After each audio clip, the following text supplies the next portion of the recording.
नमस्कार दोस्तों, कल अपनी फर्स्ट ग्रेड का नोटिफिकेशन जारी हो चुका है। जैसे ही नोटिफिकेशन आया, अधिकतर स्टूडेंट चिंतित हो गए। कई विद्यार्थियों के फ़ोन आने लगे, मैसेज आने लगे। मैं भी देख रहा था कि जिस घड़ी का आपको इंतज़ार था वो घड़ी आते ही आपकी चिंताएं ज़्यादा बढ़ गईं। तो मेरा भी आपके सामने आना आवश्यक हो गया। इसलिए मैं हिमांशु शर्मा आपका online platform Eklavya competition classes का करौली में आपका हार्दिक स्वागत करता हूं। आप मुझसे जानते होंगे, कुछ विद्यार्थी मुझे अच्छे से जानते हैं। मैं अभी 2022 में फर्स्ट ग्रेड में, सेकंड ग्रेड में, थर्ड ग्रेड में and Sanskrit department education second grade में भी मैंने सफलता प्राप्त की है। और मैं चाहता हूं मैं जिस पद पे हूं उस पद पे आप भी आसानी से आ सकें, आप उससे भी आगे जाएं। ये मेरी ओर से आपके लिए शुभकामनाएं हैं। मैं आपको जितना गाइड कर सकता हूं मैं कोशिश करूंगा मैं आपको उतनी गाइडेंस दे सकूं। जी मैंने आप सभी विद्यार्थियों के उज्जवल भविष्य के लिए स्टार्ट किया है।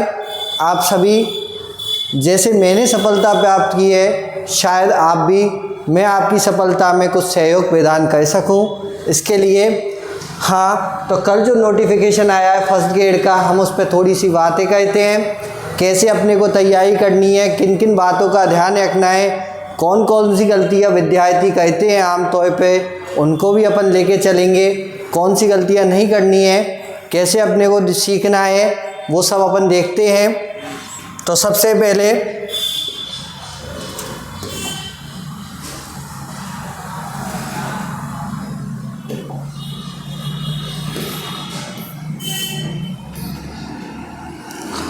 राजस्थान लोक सेवा आयोग अजमेर IPSC अजमेर ने नोटिफिकेशन निकाल दिया है फर्स्ट ग्रेड का, जिसका अपन सबको बहुत ज़्यादा इंतज़ार था।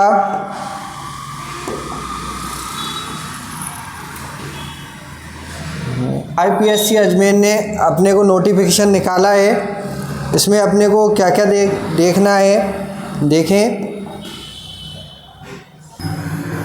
IPSC के नोटिफिकेशन में कुल 24 विषयों के कुल 2202 पदों पर ये नोटिफिकेशन जारी हुआ है। अलग अलग सब्जेक्ट के अलग अलग पद आपको दिखाई देंगे। जैसे हिंदी के अपने 350 पद हैं, इंग्लिश के 325 पद हैं। ये सभी पद अपने को दिखाई देंगे। लेकिन अपना जो सब्जेक्ट है जिससे मैं अभी सेलेक्ट हुआ हूँ, वो सब्जेक्ट कौन सा है वो आपको पता है, मैथमेटिक्स। इस मैथमेटिक्स सब्जेक्ट में अपने को कितनी पोस्टें आई हैं, कैसे कैसे पोस्टें आई हैं, हमें किन किन बातों को ध्यान रखना है वो देखें। मैथ्स की 153 पोस्ट है। इन 153 पोस्टों में ये पोस्ट डिवाइड की गई हैं। जनरल में 37, जनरल मतलब गर्ल्स और बॉयज़ की हैं, 11 गर्ल्स। आगे कैटेगरी वाइज ये सब डिवाइड किए गए हैं, जिनको आप आसानी से देख सकते हैं। टोटल जो पोस्ट हैं वो 153 है, 153 जी 153 पोस्ट मैथ्स में मेरे हिसाब से बहुत ही ज़्यादा अच्छी पोस्ट है। पिछली साल जो 2022 थी उसमें केवल 68 पोस्ट थी मैथ में, उनमें भी केवल 64 पोस्ट फिल हुई थी, 4 पोस्ट उसमें भी खाली गई थी। तो 153 पोस्ट में मुझे जो लगता है कि इतनी पोस्ट पर्याप्त हैं अपने सिलेक्शन के लिए। अगर हम मन से मेहनत करें तो शायद आसानी से इसके लिए प्रयासरत होंगे, आसानी से अपन सेलेक्ट हो सकते हैं। कहा जाता है कि समय और समझ दोनों एक साथ नहीं आते। जब समय होता है तब समझ नहीं आती, और जब तक समझ आती है तब तक समय निकल चुका होता है। आज समय आपके पास है, समझ आप ला सकते हैं। ये सब कुछ आपके ऊपर डिपेंड है। इसका मैं कुछ भी नहीं कह सकता आपके लिए, इसके लिए तो इसलिए समय आज आपके पास पर्याप्त है। आप अपनी तैयारी चालू कर सकते हैं। किस प्रकार से आपको तैयारी करनी है, किस जगह आपको प्रॉब्लम आएंगी, किस जगह नहीं आएंगी, वो सब बातें मैं आपसे कहूँगा। तो सबसे पहली बात, अपनी मैथ्स में टोटल 153 पोस्ट हैं जिन पे अपने को तैयारी करनी है। इनमें से केवल अपने को एक पोस्ट निकालनी है। बाकी 152 पोस्टों से अपने से कोई मतलब नहीं है, बाकी 152 पोस्ट कोई भी ले जाए, अपने को एक पोस्ट चाहिए। हाँ, और मैं जहाँ तक समझता हूँ जो भी आप अच्छे मन से प्रयासरत होगा उसका आसानी से सिलेक्शन हो जाएगा, क्योंकि इतना ज़्यादा डिफ़िकल्ट कंपटीशन नहीं होता।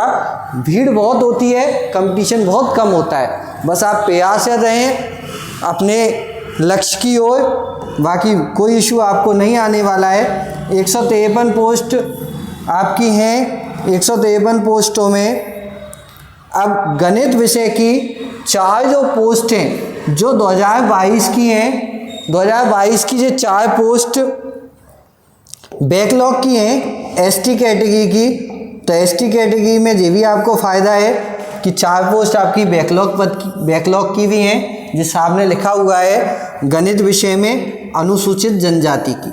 हाँ, तो ये 4 पोस्ट आपकी अलग और हैं, तो ये बैकलॉग की पोस्ट है। अब आप अंदाज़ा लगा सकते हैं पिछले साल 68 वैकेंसियों में भी 4 पोस्ट आपकी खाली गई थी, तो इस साल भी मुझे लगता है कि ये 153 वैकेंसी आपके लिए बहुत ज़्यादा पर्याप्त हैं। अगर आप अच्छी तरह से प्रयास रहते हैं, बहाने अगर आप ढूंढेंगे तो बहाने तो हर किसी के पास बहुत है, मेरे पास भी बहुत बहाने हैं और आपके पास भी बहुत हैं। अगर कोई कहे कि 153 ही पोस्ट है तो बहुत कम है, तो ये एक बहाना ही मैं समझता हूँ इसको। बाकी इसमें मुझे वाकई में कतई सच्चाई नहीं दिखती कि ये पोस्ट बिल्कुल कम है। मुझे इतनी पोस्टों की बिल्कुल भी उम्मीद नहीं थी, पर ये आप सभी के लिए एक सुनहरा अवसर है। इसको आप बहुत अच्छे से अपना सकते हैं और इसके लिए आप प्रयासरत हो सकते हैं। आगे अपन देखते हैं और क्या क्या है इस नोटिफिकेशन में अपने लिए। तो अपने लिए और क्या क्या चीज़ें हैं इस नोटिफिकेशन में। हाँ, इस नोटिफिकेशन में साफ साफ आपके लिए क्या लिखा हुआ है।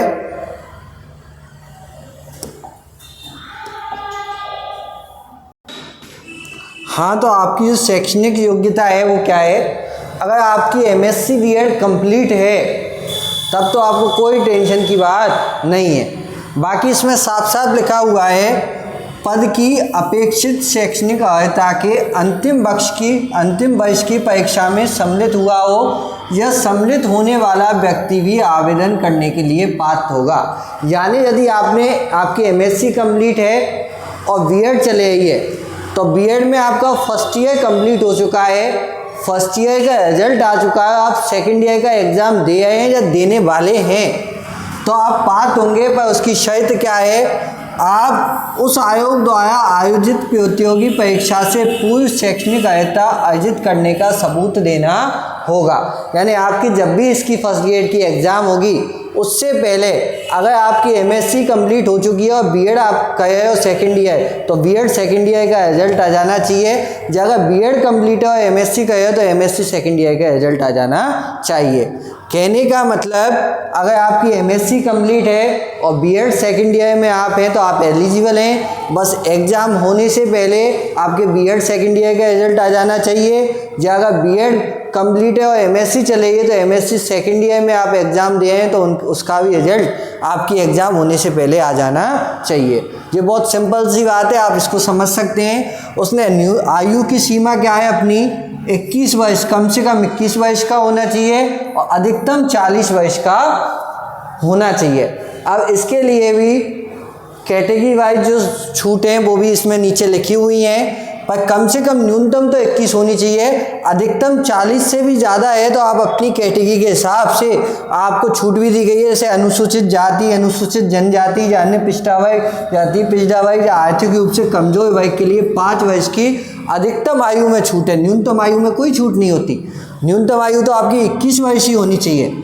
अधिकतम आयु में आपकी इन कैटेगरी के लिए 5 वर्ष की छूट है, या अदर और भी कोई कैटेगरी उसके लिए 10 वर्ष की छूट है। तो ये जो छूटें हैं वो आपको इसमें साफ साफ लिखी हुई है जी, आपके हिसाब से छूटें हैं। हाँ, तो बहुत आसानी से आप इसको पढ़ सकते हैं। आगे क्या लिखा हुआ है, परीक्षा का स्थान एवं माह। ये आपका सबसे इम्पोर्टेंट क्वेश्चन है कि परीक्षा कब होगी। कल से आपके फ़ोन आए, आपके मैसेज आए तो सबसे पहला ही क्वेश्चन आपका ये था कि सर परीक्षा कब होगी और परीक्षा की तैयारी हम कैसे करें, क्या स्ट्रेटजी अपनाएं ताकि अपन आसानी से सिलेक्शन ले सके।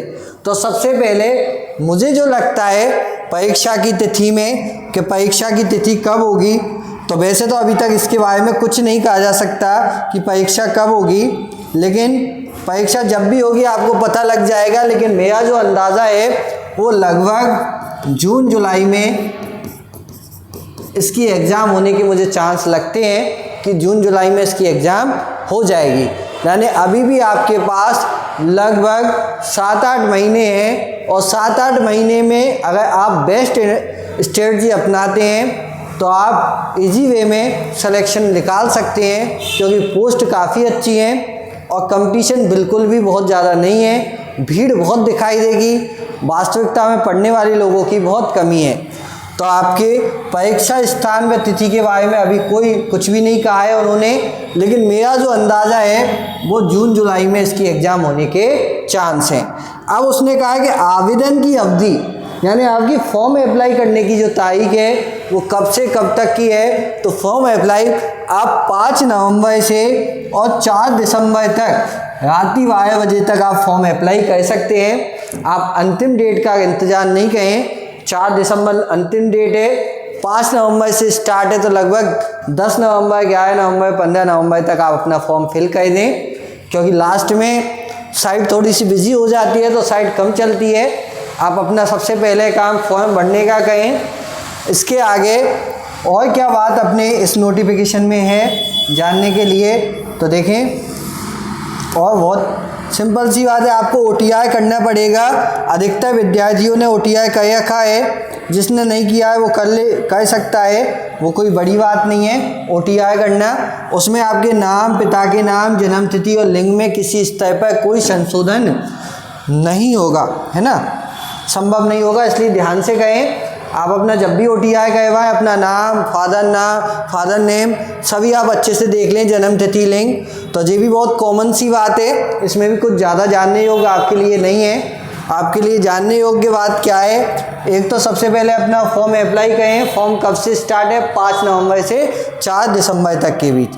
आगे भी और भी बातें हैं, वो क्या है, सामान्य अनारक्षित पिछड़ा वर्ग के क्रिमिनल, अति पिछड़ा वर्ग के क्रिमिनल के अभ्यर्थियों के लिए भी उन्होंने फीस का जो रखा है वो 600 रुपये है, जो सामान्य वर्ग के विद्यार्थी हैं उनके लिए।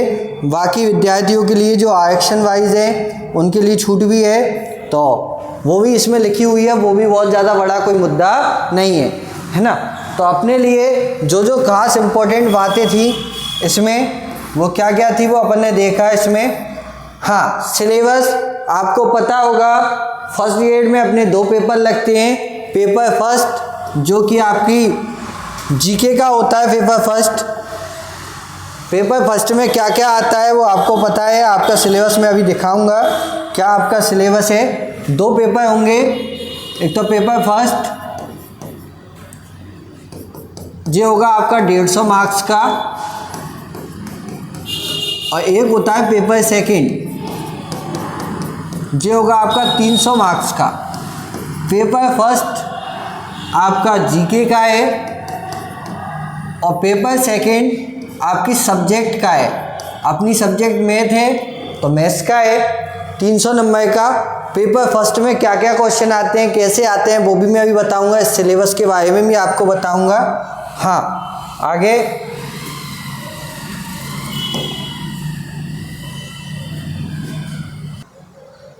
तो इसमें साफ साफ लिखा हुआ है, पेपर फर्स्ट आपको 1.5 घंटे का टाइम मिलेगा, 1 घंटा 30 मिनट का टाइम मिलेगा।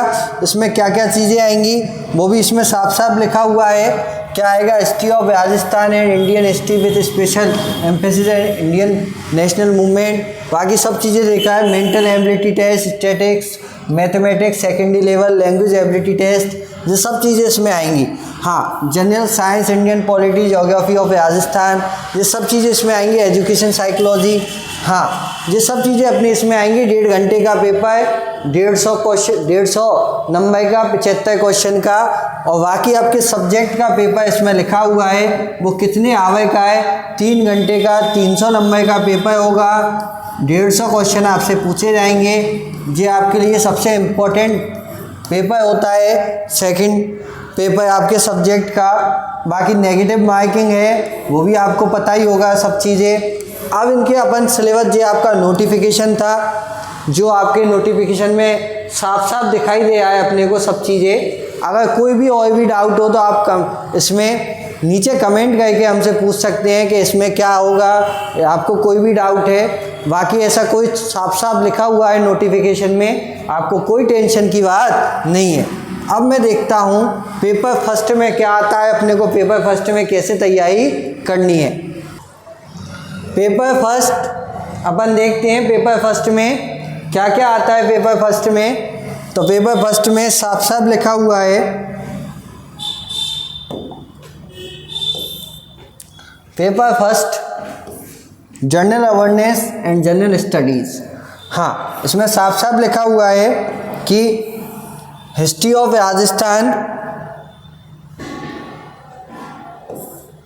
History of Rajasthan and Indian history with special emphasis of Indian national movement. ये जो टॉपिक हैं आपके हिस्ट्री के, राजस्थान हिस्ट्री के, ये इंडियन हिस्ट्री के, ये सभी टॉपिक। आगे मेंटल एबिलिटी टेस्ट अपने को कुछ नंबर फ्री में मिलते हैं इसमें। जो मैथमेटिक्स वाले विद्यार्थी होते हैं, जैसे 5 क्वेश्चन आपके रीजनिंग के आते हैं, इनमें से 5 में से आप 5 क्वेश्चन सही करने की कोशिश करें और इजी वे में आपके हो भी जाएंगे। बहुत ज़्यादा डिफ़िकल्ट नहीं होती मैथमेटिक्स वाले विद्यार्थियों के लिए मेंटल एबिलिटी टेस्ट। जहाँ आपकी जो मैथमेटिक्स से संबंधित भी आपके 5 क्वेश्चन आएंगे, वो भी आपके 5 सही होने चाहिए। 5 और 5 10 क्वेश्चन तो जो आपको फ्री में है। 75 में से आप लगभग इजी वे में 75 क्वेश्चन 150 नंबर के हैं। आप जीके में अच्छे से अच्छे नंबर लाने का प्रयास करें ताकि आपको सब्जेक्ट में उसका फ़ायदा मिले। सब्जेक्ट मैथमेटिक्स एक ऐसा सब्जेक्ट है जिसमें आप चाह कर भी बहुत ज़्यादा भी मेहनत करोगे तो बहुत ज़्यादा भी आप मार्क्स नहीं ला सकते, क्योंकि आपके पास टाइम लिमिट है। जीके में आप नंबर बढ़ा सकते हैं एक लिमिट तक, वो भी आप जीके में आप पीछे नहीं आए लोगों से। मैथ्स में सबके लगभग जो सेलेक्ट होने वाले बच्चे होंगे उनके सबके लगभग 2-2 5-5 10-10 नंबर क्वेश्चन नंबर का अंतर आएगा, ज़्यादा नंबर नहीं आएगा, 2-2 नंबर का 5-5 का। बाकी जीके में अंतर आ सकता है, जीके में आप पिछड़े नहीं, जीके में आप नंबर लाना बड़ी काफ़ी आसान काम है अपने लिए। हाँ, जितने अपने को चाहिए उतना। मैथमेटिक्स आप इजीली कर सकते हो।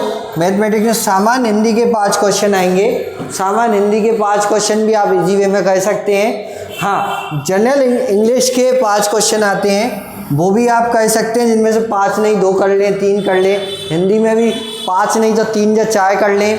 हाँ, तो ऐसे मिला के आप 75 में से लगभग 45 से 50 क्वेश्चन के बीच। हाँ, सबसे इम्पोर्टेंट जो चीज़ है आपके लिए वो ध्यान से देखना, किसी भी कंपटीशन एग्जाम में जीके के पेपर में सबसे ज़्यादा इम्पोर्टेंट रखता है करंट अफेयर्स। ये सबसे ज़्यादा इम्पोर्टेंट है। अगर ये आपका अपडेट है, आप करंट अफेयर्स अपडेट करते हो, तो करंट अफेयर्स में करंट में जो भी चीज़ चले ही होती हैं, उन्हीं चीज़ों के बारे में क्वेश्चन पूछे जाते हैं जीके में भी। जीके पूर्ण रूप से कनेक्ट होती है करंट अफेयर्स से। तो ये आपको बहुत अच्छा करना है करंट अफेयर्स। हाँ, अगर आपका जो करंट अफेयर्स अच्छा है तो आपके जीके के पेपर में अच्छे से अच्छे नंबर नाले से कोई नहीं रोक सकता। और बाकी जनरल साइंस भी अपने लिए एक पॉजिटिव फैक्टर है, अपने लिए जनरल साइंस भी एक पॉजिटिव फैक्टर है। क्यों है? क्योंकि अपन मैथमेटिक्स के स्टूडेंट हैं, इनकी साइंस भी ठीक रहती है, अच्छी रहती है। इसमें भी आप 5 में से 4 या 3 क्वेश्चन आसानी से निकाल सकते हैं। इंडियन पॉलिटी भी ठीक है ना।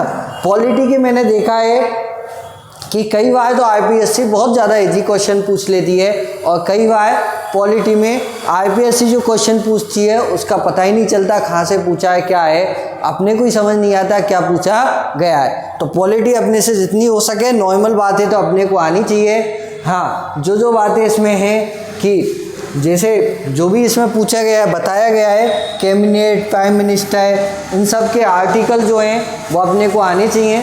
ज़्यादा डीपली नॉलेज नहीं हो लेकिन कॉमन नॉलेज तो हो, ताकि कॉमन जो आपका क्वेश्चन है वो गलत नहीं हो। अगर एक कॉमन क्वेश्चन गलत होता है तो आप बाकी स्टूडेंट से पीछे जाते हैं, इसलिए कॉमन गलती नहीं करनी है। जो बाकी स्टूडेंट सही कहते हैं वो तो अपना सही होना ही चाहिए। हाँ, अगर अपने को सिलेक्शन चाहिए तो। हाँ, बाकी ज्योग्राफी ऑफ राजस्थान ये भी बहुत अच्छी चीज़ है अपने लिए। ज्योग्राफी ऑफ राजस्थान ये भी काफ़ी आसान है, इसमें भी अपने को बहुत ज़्यादा मेहनत करने की आवश्यकता नहीं पड़ती। एक एजुकेशनल मैनेजमेंट यानी शैक्षिक परिदृश्य जो है ये भी बहुत आसान टॉपिक है। अगर किसी को कम पढ़ाई में ज़्यादा नंबर लाने हैं तो आपको एजुकेशन मैनेजमेंट अच्छा करना चाहिए। ये एक ऐसा सब्जेक्ट है जिसमें लोगों के पास बहुत ज़्यादा चीज़ें नहीं है, बहुत कम चीज़ में बहुत कम समय में भी आप इसमें ज़्यादा से ज़्यादा नंबर ला सकते हो। हाँ, तो इसलिए इसको भी आप अच्छे से कर लें। अब अगर आप देखें, आप इन सब चीज़ों को पढ़ लें। हाँ, तो अपने को क्या करना है, 75 में से अगर आपको सिलेक्शन चाहिए तो 45 से 50 क्वेश्चन आपके लगभग अगर आप निकाल के लाते हो तो आप बहुत अच्छी पोजीशन में हो। बाकी सब कुछ पेपर पे डिपेंड है, पर मुझे जहाँ तक लगता है जीके का पेपर या जनरल अवेयरनेस का पेपर बहुत ज़्यादा टफ नहीं आता। बहुत ज़्यादा टफ यूँ नहीं आ सकता क्योंकि अपन 10, 15, 20 क्वेश्चन तो अपन इजी वे में निकाल सकते हैं। मैथ्स में, रीजनिंग में, हिंदी, साइंस और एक जे शैक्षिक परिदृश्य, इसमें आसानी से अपन कुछ क्वेश्चन निकाल सकते हैं। तो अगर 45 से 50 क्वेश्चन की अपनी प्रिपरेशन है तो अपन एक अच्छी कंडीशन में। और कोई अगर 50 प्लस लाता है वो तो और भी अच्छी कंडीशन में, लेकिन जो 40 नीचे जाता है, 40 के नीचे जाने वाला विद्यार्थी, उसको थोड़ी सी सब्जेक्ट में ज़्यादा मेहनत करने की आवश्यकता होगी। तो आप भी, मेरा जो मानना है, आप जीके के पेपर में 45 से 50 क्वेश्चन के बीच कट पिट के सही करके आए। मेरे भी लगभग 47 क्वेश्चन सही थे कट पिट के जीके के पेपर में। तो आप भी, मैं भी उम्मीद करता हूँ अब लगभग इतने क्वेश्चन लाए। उस समय तो केवल 68 पोस्ट थी, अब की बार तो 153 पोस्ट हैं, तो इसलिए बहुत अच्छी पोस्ट है। आप इजी वे में निकाल सकते हैं, कोई टेंशन की बात नहीं है। और मेनली मैंने देखा है कि पहले पेपर में अधिकतर स्टूडेंटों को प्रॉब्लम भी नहीं है। प्रॉब्लम जो है वो सेकंड पेपर है, अपने मैथमेटिक्स के पेपर में, सब्जेक्ट के पेपर में। क्योंकि पिछली बार भी देखा अधिकतर विद्यार्थी 40% के क्राइटेरिया में फंस गए थे सेकंड ग्रेड में। और यहाँ भी आपको ऐसा मुझे अभी भी लगता है कि 153 पोस्ट भी टोटली फिल होने में प्रॉब्लम हो सकती है कि नहीं हो पाए। हाँ, अब की बार दोनों मिला के 40% हैं, लेकिन दोनों मिला के भी 40 मेरे हिसाब से इजी वे में आ जानी चाहिए। लेकिन कुछ विद्यार्थी इसमें भी प्रॉब्लम में रहते हैं। तो पहला प्रयास करें आप कि आपकी जो तैयारी हो वो ऐसी हो कि आपको किसी भी जगह कोई भी प्रॉब्लम ना हो। अब मैं बात करता हूँ अपने सब्जेक्ट के सिलेबस की। अपने सब्जेक्ट का सिलेबस क्या है वो भी अपन देखते हैं। अपने सब्जेक्ट का सिलेबस, अपना जो सब्जेक्ट है वो क्या है, वो है अपना मैथमेटिक्स। अपना सब्जेक्ट है मैथमेटिक्स। पेपर सेकंड का जो सिलेबस है, अभी वैसे आईपीएससी ने अभी न्यू सिलेबस नहीं जारी किया है, पिछला सिलेबस ही मैं आपको बताया हूँ। पिछला जो सिलेबस है उसमें मुझे नहीं लगता कि बहुत ज़्यादा चेंज होगा, मामूली चेंज होगा तो 1-8%, बाकी सिलेबस यही रहने वाला है। सब्जेक्ट में तो शायद 1-8% चेंज हो, और जीके में भी मुझे नहीं लगता कि कुछ चेंज होगा। अब इसमें क्या क्या है अपने पास, तो देखें, इसमें बताया गया है सीनियर सेकेंडरी लेवल का अपने 55 क्वेश्चन आते हैं 110 नंबर के। उसके बाद ग्रेजुएशन लेवल का अपने फिर से 55 क्वेश्चन आते हैं 110 नंबर के। हाँ, उसके बाद पोस्ट ग्रेजुएशन लेवल का अपने 10 क्वेश्चन आते हैं 20 नंबर के। हाँ, ये अपनी सब्जेक्ट है, सब्जेक्ट के टोटल क्वेश्चन आते हैं 120। टोटल क्वेश्चन आते हैं 120, जिसमें से अपने को अपने हिसाब से तैयारी करनी है। मेरा मानना ये है कि आप पूरी सब्जेक्ट नहीं पढ़ सकते, आपको 100% सब्जेक्ट की तैयारी करने की मुझे नहीं लगता कहीं आवश्यकता है। आप अगर 100% सिलेबस में भी लगभग 70 से 80% सिलेबस को कवर करते हैं अच्छी तरह, तो भी आपका सिलेक्शन हो सकता है इजी वे में, क्योंकि टाइम लिमिट है। अगर किसी पे पूरा सिलेबस भी आपने कवर किया तो भी आप पूरे क्वेश्चन तो नहीं कर सकते, क्योंकि आपके पास टाइम लिमिट है। 3 घंटे का ही पेपर है। मैथमेटिक्स के स्टूडेंट के लिए सबसे बड़ी समस्या टाइम मैनेजमेंट की ही होती है इस पेपर में। तो इसलिए आपको अपने हिसाब से माइंड से तैयारी करनी है। आपके सीनियर सेकेंडरी लेवल पे कौन कौन से टॉपिक हैं वो आपको दिए गए हैं। Algebra, matrix and determinants, set and relation and function, analytic geometry, हाँ 3 dimension 3D, calculus, vector algebra. उसके बाद आपके ग्रेजुएशन लेवल के एब्स्ट्रैक्ट अलजेब्रा, अमूर्त बीजगणित, complex analysis, calculus, differentiation education, differential equation, vector calculation, बेरकल calculus, analytic geometry of 3 dimension, statics and dynamics. ये आपके ग्रेजुएशन लेवल के हैं। मैंने देखा है अधिकतर विद्यार्थियों को ग्रेजुएशन लेवल पे बहुत ज़्यादा समस्या झेलनी पड़ती है। तो मेरा मानना ये है आप इसमें से कुछ बुक्स छोड़ सकते हैं जो आपको डिफ़िकल्ट लगते हैं, जो आपके कमज़ोर हैं। आप उन्हीं बुक्स पे ज़्यादा ध्यान दें जो आपके अच्छे हैं। उनमें कॉमन, वैसे बहुत कॉमन पेपर आता है, बहुत ज़्यादा टफ पेपर नहीं आता, लेकिन पता नहीं क्यों अपने को टफ लगता है, क्योंकि अपन देखते ही हिम्मत हार जाते हैं। अपन देखते ही पेपर को छोड़ देते हैं कि अपने से नहीं होगा। तो इसलिए आपको सबसे पहले तो पेशेंस बनाए रखना है। पोस्ट ग्रेजुएशन लेवल के आपके linear algebra and matrix, matric space जो आपका टॉपिक है। हाँ,